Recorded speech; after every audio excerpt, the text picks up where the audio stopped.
As a former British police chief, I've acted as a senior police advisor to a number of countries, including Iraq, Darfur in Sudan, Palestine and Afghanistan, where there were aspirations towards the development of democratic forms of policing. In 2014, I was invited to be advisor to the Inspector General of the National Police Service of Kenya. My appointment had its origins in the momentous events that occurred during Kenya's 2007-2008 election season, when the world was rocked by the sudden and inflammatory violence that erupted and which left over 1,000 people dead, tens of thousands injured, and over 1 million people internally displaced. Strong criticism was levelled at the police, some of whom were implicated as instigators of ethnic and political violence around the country. The high-level international mediation effort that followed established a somewhat fragile political peace and provided the ingredients for a new constitution in 2010. Significant structural changes to the governmental and the political landscape were proposed. In particular, the police were required to have greater respect for human rights, to be better trained, and to be more accountable to the public.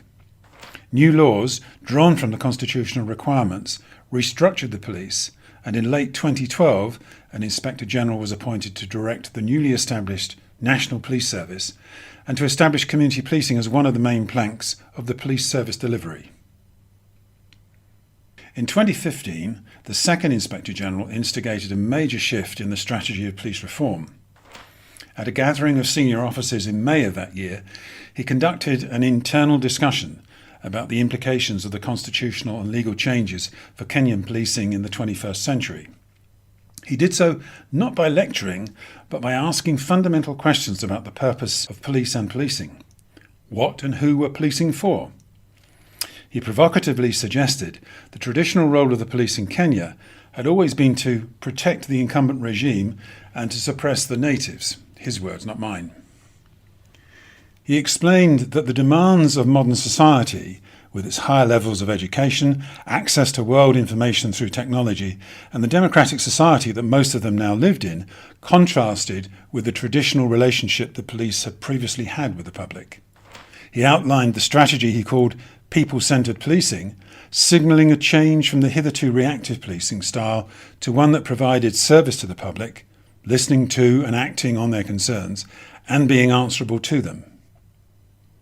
Finding his approach both persuasive and seductive, I proposed that he should take his analysis and his intentions directly to local police in the different counties of Kenya. This would allow him to bypass the traditional hierarchies of the police organisation, many of whom were likely to resist, impede or dilute his message.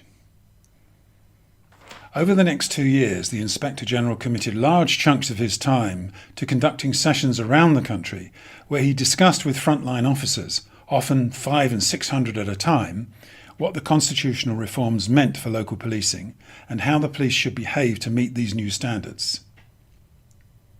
This participatory approach to leadership was unique in Africa and probably in most of Europe too. It led to thousands of police officers joining the Inspector General in his vision of police service and accountability to the public. What I draw from this is that even with the support of constitutional reform and legislation, the introduction of community-oriented policing is a long journey rather than a short event. Its establishment needs strong, consistent leadership, particularly the face-to-face time between leaders and frontline officers, and an extensive period of time for successful and sustainable implementation.